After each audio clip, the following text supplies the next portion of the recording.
Vamos lá, gente, vamos continuar aqui. Gente, eu fiz um breve assim, resumo, né, uma explicação assim, dos elementos da sentença. Agora a gente vai ter que ir para uma parte mais técnica aqui, para uma parte jurídica. Por quê? Vamos lá. Em relação ao relatório da sentença, isso não é necessário assim, muita explicação, porque basicamente o relatório é um resumo ali dos principais pontos ali do processo, certo?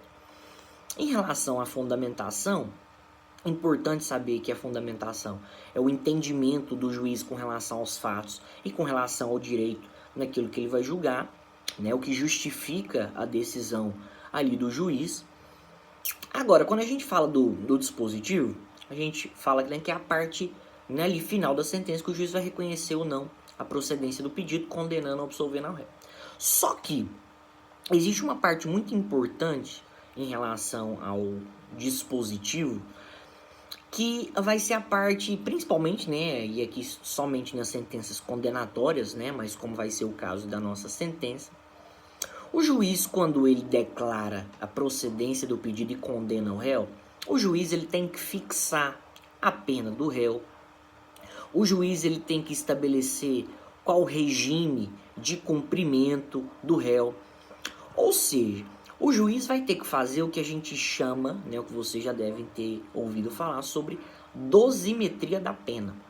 Na parte do dispositivo, quando o juiz condena um réu, o juiz tem que estabelecer qual que vai ser a pena do réu, a quantidade de pena do réu, a espécie da pena do réu, se vai ser uma reclusão, se vai ser detenção, o regime inicial de cumprimento de pena, se vai ser regime fechado, se vai ser regime semiaberto, se vai ser regime aberto. E é isso que a gente vai falar agora, principalmente no que tange a isso, especificamente sobre a dosimetria da pena, beleza? O que é dosimetria da pena, gente? A dosimetria da pena é um instituto em que o juiz ele vai atendendo alguns requisitos e valorando, tá, alguns elementos. O juiz vai estabelecer qual é a pena do réu. Tá? A dosimetria da pena, então, basicamente é um processo no qual o juiz vai estabelecer qual é a pena do réu. E aqui eu queria excluir, né, no caso, as sentenças absolutórias, né, porque havendo uma sentença absolutória, havendo uma absolvição do réu, o réu vai ser colocado ali em liberdade. Então vamos falar especificamente aqui na sentença condenatória.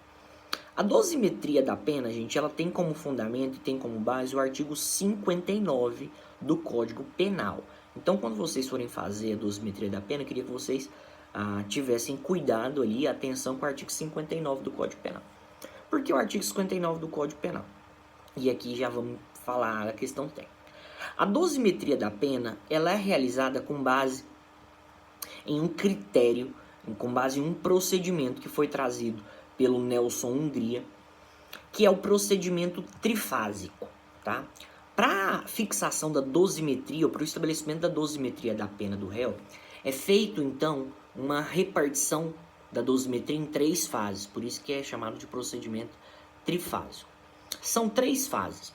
O juiz, ao fixar a pena do réu, ele vai atender 3 coisas. Primeira fase, o juiz vai estabelecer a pena base do réu. Então, primeira fase da dosimetria da pena é o estabelecimento da pena base. Segunda fase da dosimetria da pena, o juiz vai analisar e vai aplicar, tá, as agravantes e atenuantes da pena do réu. Segunda fase, então, o juiz vai analisar as agravantes e atenuantes de pena do réu. E a terceira fase, o juiz vai analisar e vai fixar, tá, as causas de aumento e diminuição de pena. Terceira fase, então, da dosimetria da pena, o juiz vai analisar e estabelecer as causas de aumento e diminuição de pena do réu. Ou seja, na dosimetria de pena do réu, você tem que analisar, né, como magistrado, como julgador, 3 fases. Primeira fase, pena base. Segunda fase, agravantes e atenuantes. Terceira fase, causa de aumento e diminuição de pena.